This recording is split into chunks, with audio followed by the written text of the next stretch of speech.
So here's my full collection of triangular shaped prism pieces that I've been using to create all of these spheres for the videos over the past couple weeks. One of the spheres, of course, takes 120 pieces, but I have far more than that in this collection. What I wanted to do was make enough so that I could make various color combinations with equal distributions of colored pieces in them, starting with a complete solid sphere of one color. So I do have 120 yellow pieces. That allows me to make a sphere, a complete sphere, out of 120 pieces, all of one color.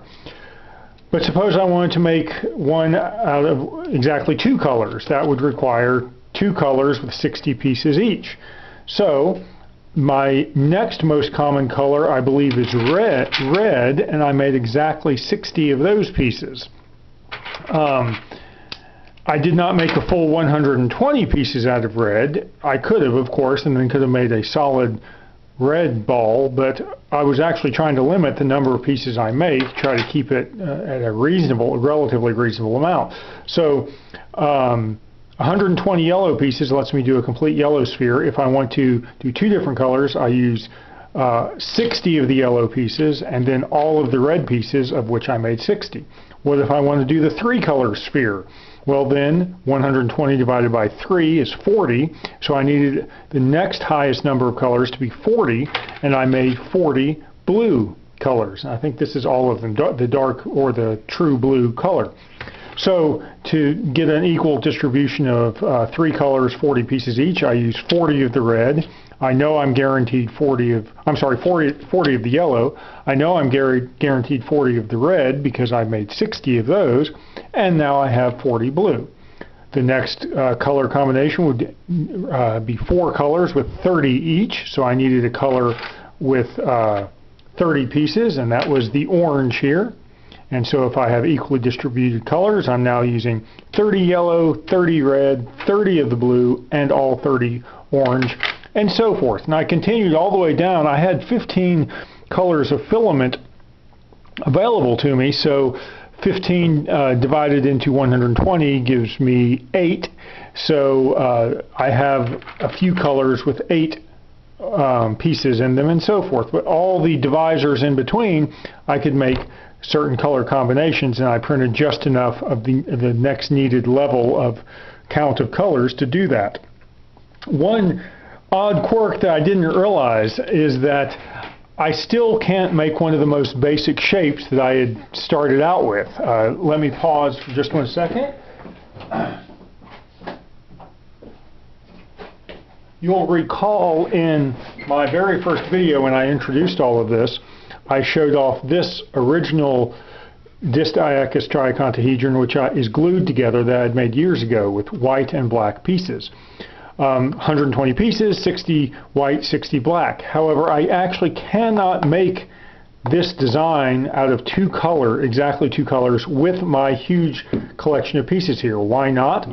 Because while I say I made 120 yellow pieces, which I did, I specifically made them in pairs, 60 pairs. You'll recall that the pieces are oriented either left or right, depending on how they split a triangle.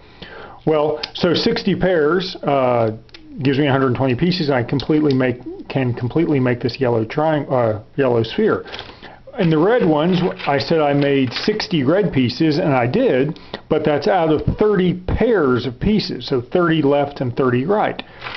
Well, look again at this original black and white sphere. All of the black ones are the same orientation. Here they're all the left-hand side of a triangle. All the white ones are the right-hand side.